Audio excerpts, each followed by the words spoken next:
Hello, welcome back to Let's Play Shadowrun Hong Kong. According to my research, Gaichu is on the boat somewhere. A blinking message in the upper right corner notifies you have 0 unread messages. Okay, we're going to look at the Shadowland BBS. Typhoon warning. This newscast just aired. If anyone wants to watch real-time isobar data or Earth-sat images of the storm, the basic service paywall on Skywatcher imagery is easily circumvented. The Imperial Japanese Meteorological Agency today issued an advanced typhoon warning for the northern Philippines and the coast of Guangdong Confederation as tropical storm Usagi has grown into a full-strength typhoon, Category 3 in the Pacific. Somebody call Sailor Mars and get her calmed down. Very bad joke. I don't think Usagi's the one that has much in the way. Well, I guess Usagi would be Sailor Moon. I don't think she has that much in the way of temper tantrums. Maybe I'm wrong. I didn't watch much Sailor Moon as a kid. Typhoon Usagi has formed late in the year. For such a powerful storm, meteorologists credit this growing trend of awakened cold season typhoons to global warming and powerful magical vortices in the eastern Pacific, and appears to help drive moist air convective over cooler ocean waters. Awakened cold season? Newscaster looks down her notes. According to the official release by Lance Inroki of the Ijima, Usagi is now Imperial Japanese Usagi Meteorological Agency. Usagi is now identified as an awakened storm. We have observed strong lightning activity, electromagnetic anomalies, and extreme concentrations of awakened seabirds along its edges. Oh, joy! A magical typhoon. Awakened storms exhibit anomalous physical and magical behavior. Many experts believe they show reactive intelligence and possibly even self-awareness, and will resist making landfall to prolong their lives, even holding position against prevailing winds. Study of these storms is inhibited by their extreme environmental conditions and astral turbulence. In physical strength, Usagi may peak as a violent typhoon, Category 5 on the Eastern Pacific scale, but it weakens substantially before making landfall. Although mariner lore is replete with tales of malicious storms, scientists have detected no provable animosity towards metahumans in the behavior of these miracles of nature. Learn more on wild storms of the Pacific in this week's episode of Savage Nature with host Bertrand Madeniker. Can't pronounce that name. The Guangdong coast will likely have a long precursor battery with drenching rains but moderate winds as Usagi stalls offshore. Usagi is one of the more powerful storms of the season, but this is not unusual. Usagi does not have super typhoon potential.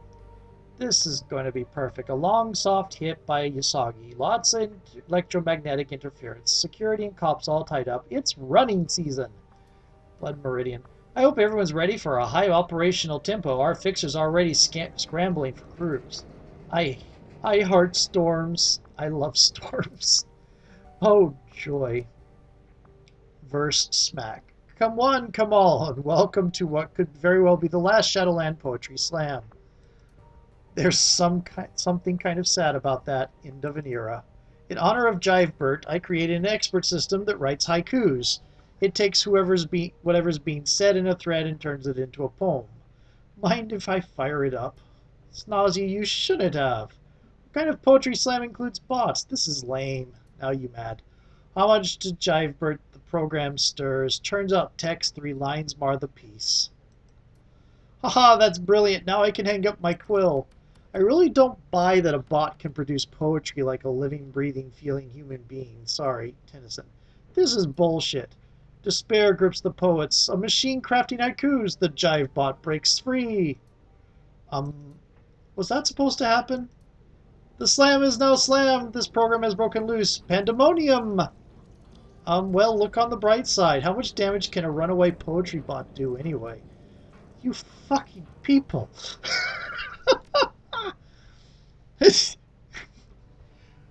A short clip of Trid.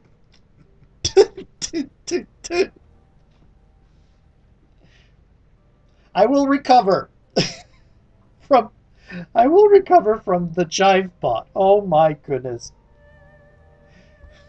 Short clip of Trid news broadcast begins playing, and despite their efforts, no one has yet to come forward.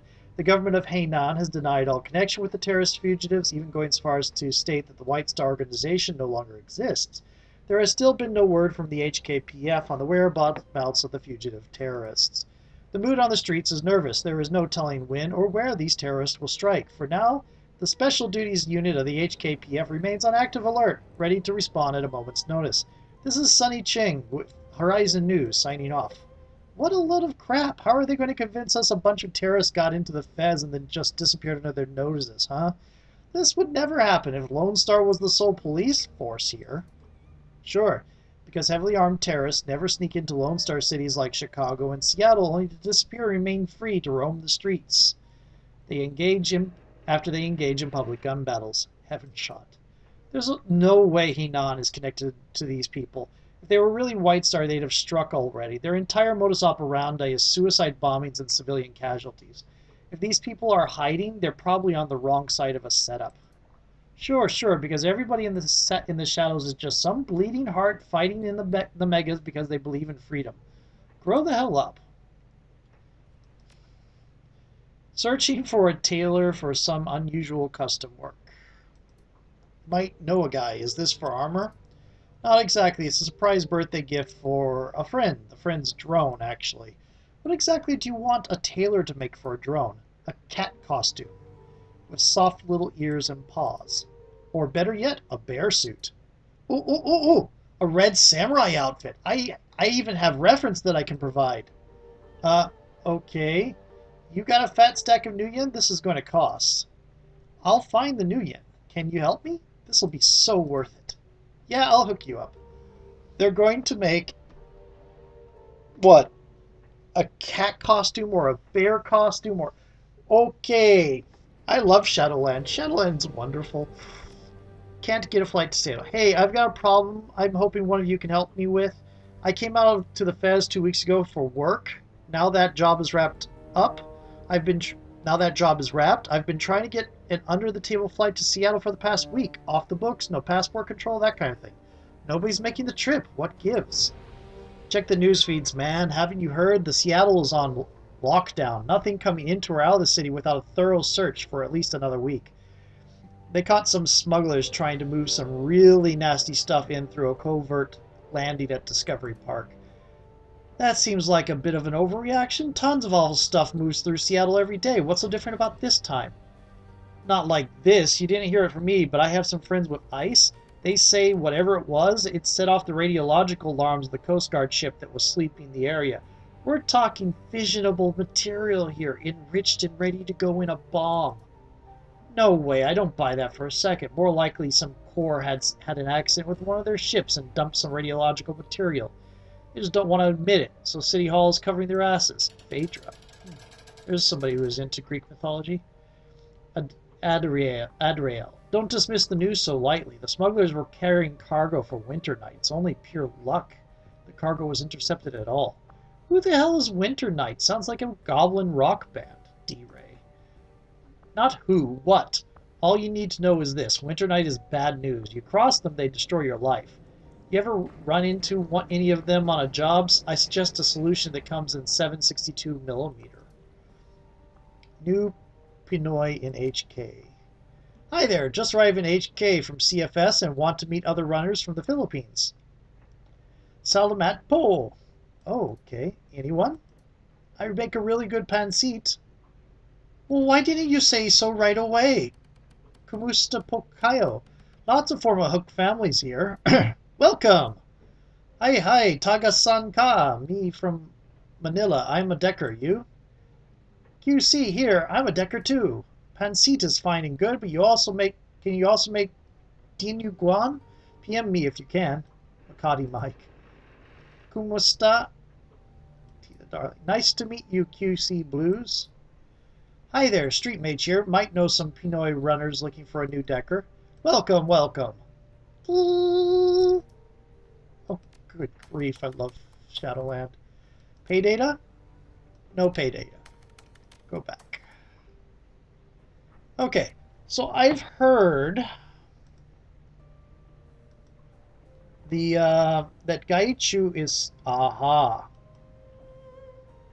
There's a door here I didn't notice before. Hello, Gaichu. The storage room that functions as Gaichu's cabin is a cramped, overheated mess. Piles of old ship parts share space with tarnished cookware, flats of instant noodles, a collection of cast-off clothes, reams of diagnostic manuals for obsolete computer hardware. To top it off, there's barely any light whatsoever. All the bulbs in this room are missing. Because he's blind and doesn't need it. So I'm guessing the manuals and stuff was already here. Gaichu is busily moving boxes around, apparently in an effort to carve out some personal space amid the junk he shares his cabin with. As you enter, he cocks his head and turns around.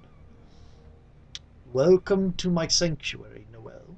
I apologize for the lack of light, but as I did not need it, Gobbet took the bulbs for use elsewhere. Gaichu puts down the box that he's in the process of moving and politely bows his head towards you. How can I be of assistance? I just wanted to see how you were settling in. I am among those who can make use of my services, and who are not attempting to claim the bounty on my head.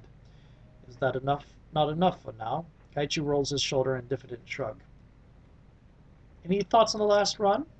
I am not certain what insight I could grant you. I was not present for that mission, so my understanding of it is purely second-hand.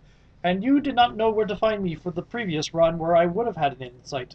Is there anything else I could do for you? I need to talk about your condition, being a ghoul. Gaichu inclines his head. As you wish. You are my benefactor, and as such I yield to you. I ask then, and I will do my best to answer. How do I know the team is safe from you? Because I give you my word that I will not harm you or anyone else on the team. Gaichu squares his shoulders, expression stony. I am a man with a disease, not a mindless beast. My word is my bond. I can accept that. Good. I would hate to think there is lingering distrust between us. Aside from being blind, how has it affected you? Aside from my heightened senses of smell and hearing, I am stronger, tougher, and more resilient than any mundane human. I can achieve feats of physicality that are normally restricted to adepts and those with extensive enhancements. Gaichu lifts one hand, fingers crooked to show off his elongated nails. Claws, really. These as well. As sharp as any small knife. I prefer my sword, but in a grapple they come in extremely handy. He draws one nail over the surface of his shoulder plates. A hair-fine spiral of armor peels off in the nail's wake. Do you still need to sleep? Gaichu chuckles, his laughter rasping out over his lips. Unfortunately, I do. I am not an undead creature of legend. If I manage to unlock the secret of rest without sleep, I will be certain to inform you. I thought ghouls were all animalistic predators. Most are. In the vast majority of cases, the infected becomes the crazed predators everyone sees on the nightly Trin news. Gaichu bares his jagged teeth, running his tongue across the tips of them as he tilts his head back. I bear the physical signs, but not the mental ones. A few escape that fate.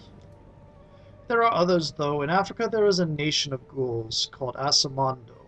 The intelligent ghouls of Asamando care for the ones whose higher faculties have been ravaged by the disease.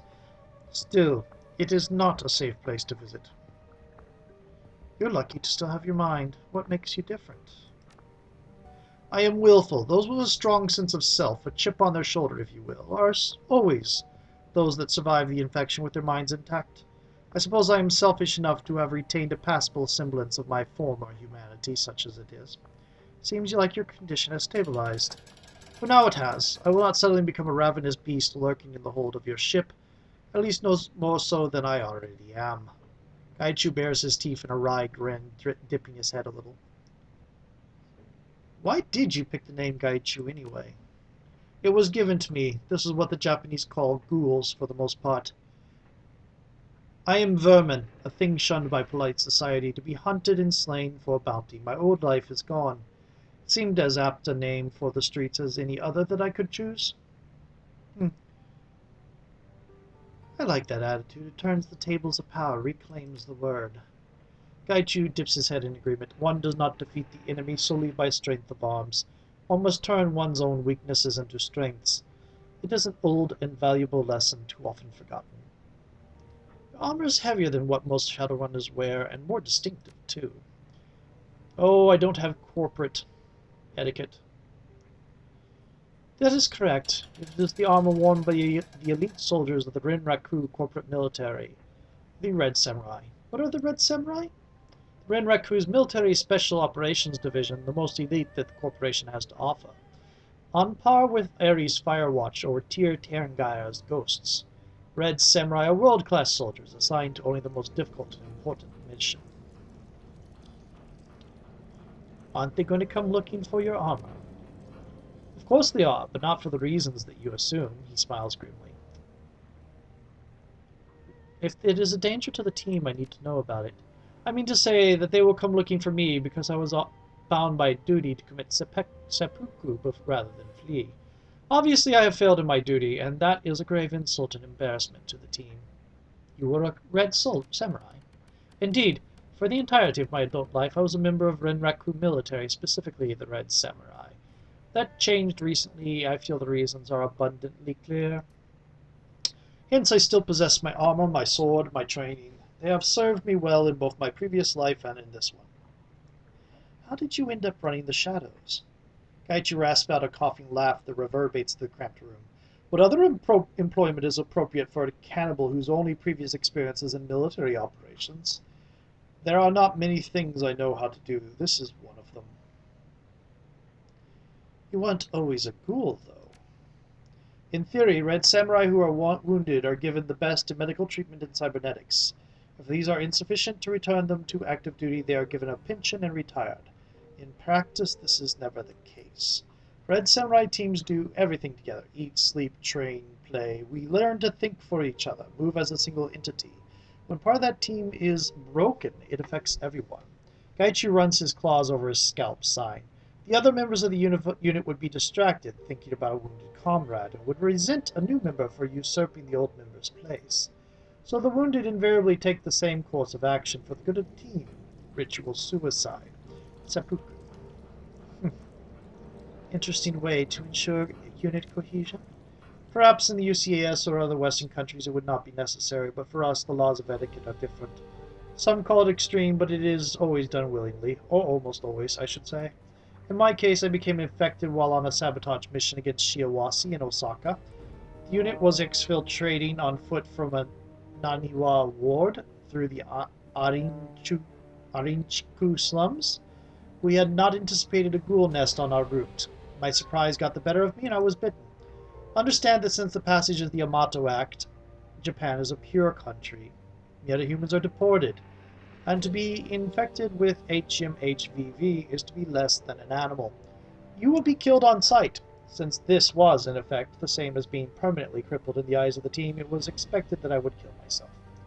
As a side note, later on, after the second wave of goblinizations, there were some variations of things that appeared only in Japan, like there were Oni, which is a variation of Orc, which I've played one before. They are a high charisma Orc. And Oni initially had the same bad rep as other metahumans, but eventually they got respected as bodyguards and such, which didn't help my character as much because she wanted to be an idol singer. But that still... Anyway, so later on in about the 70s, you end up with Oni having some level of conditional respect, but I wouldn't consider it on even terms with humans. Why didn't you?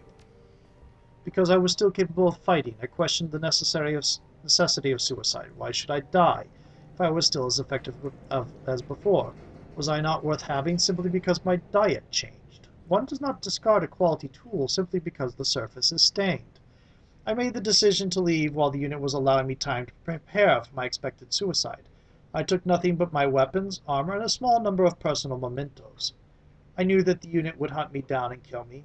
Ghouls are considered vermin in Japan. To have a red samurai become one and refuse to die? Unconscionable. Huh. How long did it take them to find you? They found me 2 weeks after I ran. I was careless as I fled south. They caught up with me in Fukuoka, but I escaped barely. It was at that point I decided that I should leave Japan. I knew they would not stop hunting me, but I could make it more difficult for them. How did you end up in Hong Kong? I was searching for a cure. I needed a place where I could disappear into the shadows, find work, evade capture, if a cure did not materialize. The Yamato Act meant that it was even more dangerous to be in Japan than anywhere else. Gaichu smiles thinly, leaning back on his heels. I went to China primarily because I still hoped to be able to return home. It felt less final if I fled to somewhere nearby. I went first to Shanghai, but Rinraku's presence there is significantly more robust than in Hong Kong. I learned that my previous unit had not stopped hunting me after I left Japan, so I decided to move further afield. Gaichu unfurls his hands, claws pointing towards the ceiling. Hence, Hong Kong. Where else can anyone arrive and disappear without the city carrying one whit? Seattle comes to mind. If Renraku were not building that towering arcology to dominate the skyline, I would agree with you. Since it clearly has that kind of influence in the city, it seemed unwise to make my residence there. Gaichu runs his nails over his chin. Besides that, I have always liked Hong Kong. It has more character than the UCAS. Since arriving here, I've drifted between neighborhoods, selling my services to those who are unafraid of my appearance and condition. It has not been as profitable as I had hoped. Did you grow up in corporation? Yes, in Kaihanshin, the Kyoto-Osaka Kobe sprawl. It is less populated than Neo-Tokyo, but not by much. I grew up in East Kobe, where my father was posted in a Rinraku complex. Gaichu roots around a nearby box, running his fingertips over several chips before deciding on one. He slots it into his PDA, and a TRID photo flickers to life in the space between you. A young man, obviously Gaichu, leans against a railing overlooking a sprawling harbor complex of skyscrapers and cranes. His school uniform is ripped, and the beginnings of a black eye are forming. Abrasions cover his knuckles, and blood dots his pants. Despite this, he's grinning like he's just won the lottery, vibrant, fierce. You look like you haven't changed much. How do you mean? I'm unable to see which picture is being displayed. You look like you got in a fight. Ah, that must be Mount Maya. If I remember right, I gave better than I got in that fight, 3 against 1, but they were out of shape and cocky.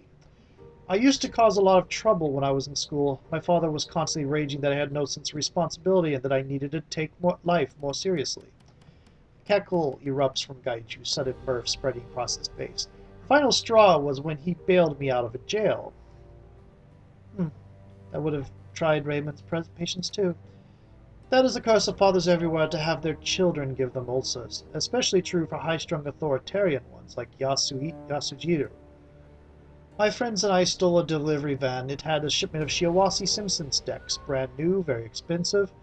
We were going to fence them and use the money to take a trip to Okinawa. Gaichu pauses, cocking his head.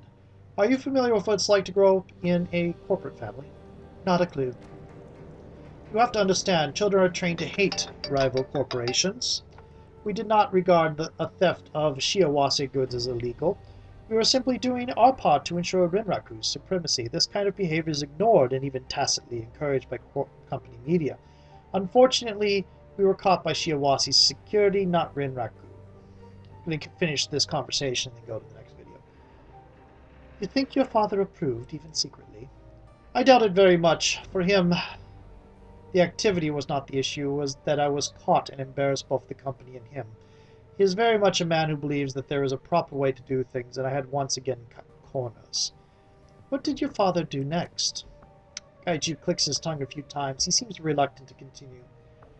That is a story for another time. Unfortunately, I still have a lot of arranging to do. I doubt anyone else will be willing to be alone with me in a darkened room. Come back later, we can discuss it further. Okay, if that's what you want. It is, and thank you again for your hospitality. Now, let's check something here. Cabinet's far better state. Yeah, okay. I'm going to go to the next video now, though, because I should have talked to him at the end of the last run. That would have been what it was. And now we're getting the second run information, because I missed him before. Anyway, on to the next video. See you in a moment.